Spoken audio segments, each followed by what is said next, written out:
Yeah, the grandchildren, 21 grandchildren, but 3 of those grandchildren are in heaven because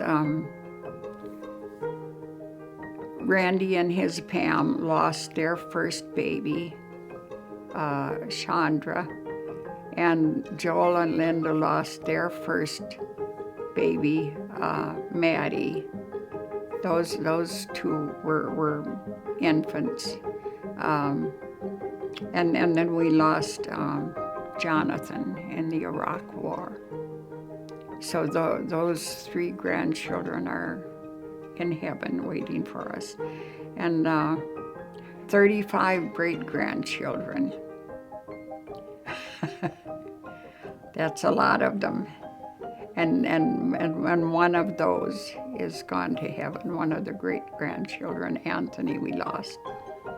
And 2 great-great-grandchildren. And a 3rd great-great-grandchild due in March. So I am so blessed with family. I don't expect to ever get them all together at the same time. That just can't happen. They're so scattered, but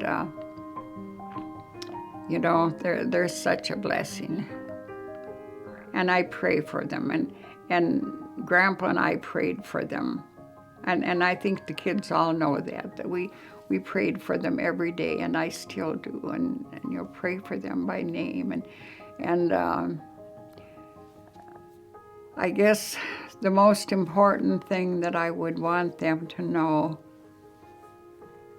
is how important their relationship with the Lord needs to be, because they each have to make that decision on their own to accept Christ as their own personal Savior. And that's the first thing that I would say.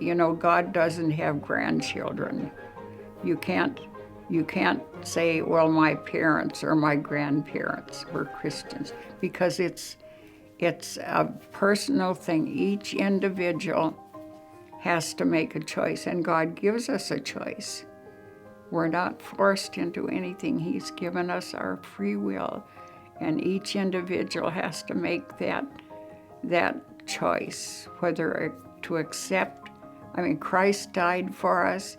He paid the penalty for our sin, and He's offering that to each person. But each one has to make that choice, whether they will accept what the Lord has done or to reject it. And that's what I would want each of my children, my grandchildren, my great-grandchildren, to all know that and realize how important that is, to make that decision for the Lord. And I know that Oliver and I prayed all the time for our children, grandchildren, great-grandchildren, and I still pray for them. And they know that I'm praying for them.